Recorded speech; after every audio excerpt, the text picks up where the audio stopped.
Humanity fakes its own death. You'll see Bastion 9 cut off from reality, oxygen running low, and Chief Hale turning hydroponic lettuce into bombs. Lieutenant Aisha Rahman fights blind using only gravity echoes, while Kane makes the ultimate command decision: sacrifice the symbol to save the strategy. It's desperate, brilliant, and utterly human. Subscribe to this channel, you won't want to miss what comes next. The thing about ghosts is they don't need to be dead to haunt you. Bastion 9 had been humanity's symbolic victory, the place where Commander Elias Kane and his ragtag crew had done the impossible and made the Continuum hesitate. It was a rallying point, a lighthouse in the dark, a middle finger to the cosmos that said we're still here, which is exactly why the Continuum decided to erase it from existence. Lieutenant Aisha Rahman was 3 cups of coffee deep into her shift when the sensors started screaming. She'd been monitoring long-range gravitational patterns, boring work, the kind that made your eyes cross after an hour, when suddenly every alarm on her board lit up red. "Commander!" Her voice cracked. She cleared her throat and tried again. "Commander Kane, you need to see this. Now." Kane materialized at her station within seconds, Chief Engineer Marcus Hale right behind him. Dr. Mara Voss jogged in moments later, still holding a half-eaten protein bar. "Report," Kane said, his eyes already scanning the data. Aisha's hands flew across the haptic interface, pulling up a tactical overlay. Massive spatial distortion. Emerging from fold space at, Jesus Christ, at Bastion 9's coordinates. The view screen shifted, and everyone in the command hub went silent. Bastion 9 was surrounded. Not by 3 ships. Not by a dozen. 47 Continuum vessels, ranging from sleek interceptors to cathedral-sized dreadnoughts, had materialized in a perfect geometric formation around the station. They weren't moving, weren't firing. They were just there, waiting. "They're going to make an example of it," Mara whispered, her face pale. "They're going to show the galaxy what happens when you defy them." "How long do we have?" Kane's voice was ice over steel. "At current distance, even at maximum burn, we're 18 hours out," Hale said, already running calculations. "Bastion 9 has maybe a skeleton crew aboard, 30, 40 people max. Most personnel evacuated after the first contact incident." "Who's in command there now?" Aisha checked the registry. Lieutenant Commander Sarah Chen. She volunteered to stay and maintain the station's research operations. Kane's jaw tightened. He knew Chen. Good officer. Brilliant engineer. She'd turned down 3 promotions because she believed the work at Bastion 9 mattered more than a fancy title. "Get me a direct line to Chen. Now." The communication came through with heavy static. Chen's voice was steady, but Kane could hear the fear beneath it. "Commander Kane, I'm guessing you're seeing what we're seeing. Sarah, you need to evacuate. Immediately." "No can do, sir. They've deployed some kind of spatial distortion field. We can't launch shuttles. The moment anything tries to leave the station, it just stops. Frozen in space like a fly in amber." Chen paused. "We're trapped." Mara leaned into the pickup. "Commander Chen, this is Dr. Voss. Can you describe the field's properties?" "It's like they've locked us into a specific region of space-time. No physical barrier, but anything that tries to cross the threshold loses all kinetic energy. Our drones report total molecular stasis." Chen's voice tightened. "Doc, they're not trying to board us. They're trying to erase us." "Explain." "Our sensors are picking up a massive energy buildup in the largest dreadnought. Dr. Voss, they're charging a weapon we've never seen before. Spectral analysis suggests it's designed to unmake matter. Not destroy it. Unmake it. Send it backward through quantum probability until it never existed." Silence. Hale broke it. "That's not a weapon. That's a fucking editorial decision." Kane's mind raced. 18 hours. 47 enemy ships. A weapon that could rewrite reality. And 37 people who trusted him to find a way. Sarah, he said slowly, how much time before they fire? Best estimate? 36 hours. Whatever they're charging, it's pulling energy from multiple ships. It's slow. Then we've got a window. Kane turned to his crew. Hale, I need you to pull up every schematic, every contingency protocol, every half-baked emergency plan Bastion 9 has ever filed. Mara, analyze that weapon. Find me a weakness. Aisha, plot us a course, fastest possible route. I don't care if we burn out the engines getting there. Sir, Aisha said carefully, even if we arrive in time, we're one ship against 47. We can't win that fight. We're not going to fight. Kane's eyes were distant, calculating. We're going to make them think Bastion 9 is already gone. Protocol Lazarus had been a joke. At least, that's what Kane had thought when he'd filed the paperwork 2 years ago. It was a thought experiment, a worst-case scenario so absurd that High Command had approved it without reading past the summary. In the event of total siege with no possibility of evacuation, station personnel are authorized to implement asymmetric survival protocols, including but not limited to tactical misinformation, infrastructure weaponization, and strategic chaos deployment. In other words, if you're going to die, die weird. You're insane, Chen said, staring at the document Kane had just transmitted. This protocol is literally titled, How to Haunt Your Enemies. Sarah, do you trust me? Chen looked around her command center. Her crew, 37 souls, some barely out of the academy, stared back at her with expressions ranging from terror to grim determination. Yeah, she said finally. Yeah, I trust you. Then follow the protocol to the letter. You've got 36 hours to turn Bastion 9 into the galaxy's most convincing ghost story.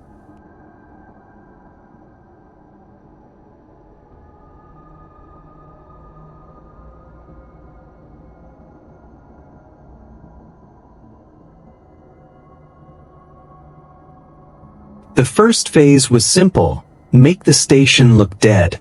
Chen's crew shut down all primary systems. Life support went to minimal, just enough to keep them breathing. Lights cut to 0. The station's reactor throttled down to a whisper. On sensors, Bastion 9 would read as a cold, lifeless hulk. Phase 2 was where it got creative. We're going to do what with the hydroponics bay? Asked engineering specialist Kowalski, a rail-thin kid with nervous hands. Turn it into a minefield, Chen replied, reading from Kane's protocol. She looked up at Hale's addition to the plan and snorted. Of course Hale wrote this part. The hydroponics bay, Bastion 9's agricultural section, had been Hale's pet project. Rows of lettuce, tomatoes, and protein algae growing under UV lamps. It was peaceful, calming, and now they were going to weaponize it. Each planter module has a water circulation system, right? Kowalski said, thinking aloud. If we reroute the nutrient pumps and replace the solution with compressed reactive fuel, then we've got 200 remote detonated explosive planters, Chen finished. Rig them to proximity sensors. Anything that moves through the bay triggers a chain reaction. That's the dumbest brilliant thing I've ever heard. Welcome to fighting the Continuum. Across the station, other teams executed equally absurd modifications. The medical bay's MRI scanner was repurposed into an electromagnetic pulse emitter. The recycling center's compactors became kinetic launcher. The observatory's mirrors were reconfigured to focus solar radiation into cutting beams. And in the central hub, Chen's communications officer, a young woman named Park, began recording. What am I supposed to say? Park asked nervously. Anything, Chen replied. Random thoughts. Recipes. Complaints about your ex. The Continuum processes information looking for patterns. We're going to give them noise. Park hit record. So there's this recipe my grandmother used to make, kimchi stew, but she'd add peanut butter, which sounds weird but it's actually amazing. You brown the pork first then. Perfect. Loop it. Broadcast it on every frequency. Park blinked. You want me to broadcast a recipe to a hive-mind armada? I want you to broadcast chaos. Keep recording. Talk about everything. Your favorite song. Your worst date. That weird dream you had. Bury them in the static of being human. Park grinned and kept talking. The Valkyrie's dare arrived at the 18-hour mark, burning into the system so fast that the hull temperatures spiked into the red. Captain Jonah Reeve had pushed the engines past every safety limit, and the ship screamed its protest. Dropping to sublight in 3, reality snapped back into focus, and the tactical display populated with contacts. Holy shit, Reeve breathed. 47 Continuum ships. The smallest was the size of a frigate. The largest, the dreadnought charging the reality erasure weapon, was a mountain hanging in space, bristling with geometries that hurt to perceive. And in the center of it all, Bastion 9 sat dark and silent. Any response from the station? Kane asked. Aisha shook her head. Nothing. They're running full blackout protocol. Mara pulled up her sensor analysis. The weapons charge is at 63%. We've got less than 20 hours before they fire. Then let's make them think they don't need to. Kane opened a channel. All Continuum vessels. This is Commander Elias Kane of the Terran Defense Fleet. Bastion 9 is a derelict wreck. Its crew is dead. You've already won. There's no need to waste energy erasing an empty shell. No response. Friendly bunch, Reeve muttered. They're analyzing the station, Mara said, watching the sensor sweeps intensify. Looking for life signs. Which they won't find because Chen's crew is hiding in shielded compartments with suppressed biosigns. Kane allowed himself a thin smile. Come on, you bastards. Take the bait. For 10 agonizing minutes, nothing happened. Then, slowly, the Continuum formation shifted. 6 interceptors broke off and approached Bastion 9, moving with the eerie precision of a synchronized swim team. They're sending a boarding party, Aisha reported. Let them, Kane said. The Continuum drones entered Bastion 9 through the main docking bay. There were 12 of them, humanoid figures encased in black carapaces, their faces smooth and expressionless. They moved through the corridors in perfect lockstep, scanning for life, for data, for anything worth assimilating. They found recipes. Park's broadcast looped through the station speakers, her voice cheerfully explaining the intricacies of kimchi stew preparation. The drones paused, processing the information, cross-referencing it against their collective knowledge base. Irrelevant. Cultural artifact. No tactical value. They moved deeper. The medical bay was dark. Scanning revealed deactivated equipment. The drones cataloged it and continued. One drone approached the MRI scanner. The scanner activated. A hemisphere of electromagnetic force erupted outward, frying every circuit in a 20-meter radius. 3 drones collapsed, their processors scrambled into static. The remaining 9 reorganized and advanced into the hydroponics bay. Rows of dark planter modules stretched before them. Proximity sensors blinked online. The drones registered the movement, classified the planters as non-threatening agricultural equipment, and stepped forward. 200 explosive planters detonated simultaneously. The blast tore through the bay like the fist of an angry god. Bulkheads buckled. Atmosphere vented. The remaining drones were shredded into component atoms. Aboard the lead Continuum interceptor, the collective registered the loss. Automated defenses. Station not fully deactivated. Further analysis required. They're pulling back, Aisha reported, her voice tight with excitement. The boarding party's been neutralized, and the interceptors are withdrawing to formation. Kane didn't celebrate. Mara, what's the weapon status? 71%. They're accelerating the charge. They're getting impatient, Reeve observed. But impatient makes mistakes. Or it makes them shoot faster, Hale countered. Kane opened a channel to Chen. Sarah, how's your crew holding up? Chen's voice was shaky but determined. We're alive. Lost atmosphere in 3 sections, but damage control is holding. Commander, we can't take another boarding attempt. We're out of tricks. You won't have to. Kane turned to Mara. Doctor, you said the weapon pulls energy from multiple ships. What happens if we disrupt that network? Mara pulled up a schematic of the Continuum formation. Energy conduits, visible as faint lines of quantum entanglement, connected each ship to the dreadnought. If we sever enough connections, the weapon destabilizes. But we need to take out at least a dozen ships to make a difference, and we don't have the firepower. We don't need firepower. Kane's eyes gleamed. We need chaos. He pulled up the tactical overlay and began plotting. Hale, how many of those modified signal beacons do we have left? The ones we used against the interceptors last time. 4. On them all. Aisha, I need you to calculate firing solutions that put those beacons directly into the energy transfer streams between ships. Sir, those streams are subspace conduits. Physical objects can't. Try. Aisha's fingers danced across her console. Okay, if we fire at the exact moment when the conduit pulses, and I mean nanosecond precision, the beacon might get caught in the data flow.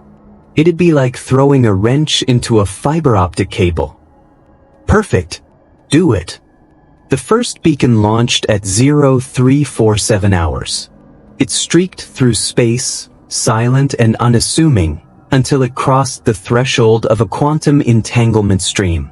For a fraction of a second, the beacon existed in 2 places at once, physical space and subspace simultaneously. Then it detonated. The cultural noise stored in the beacon, human laughter, screams, jazz music, a child singing nursery rhymes, exploded directly into the Continuum's energy network. The effect was catastrophic. Ships that had been operating in perfect synchronization suddenly jerked out of alignment. Energy transfers stuttered. The dreadnought's weapon charge dropped from 71% to 68%. Foreign data in collective stream. Purging.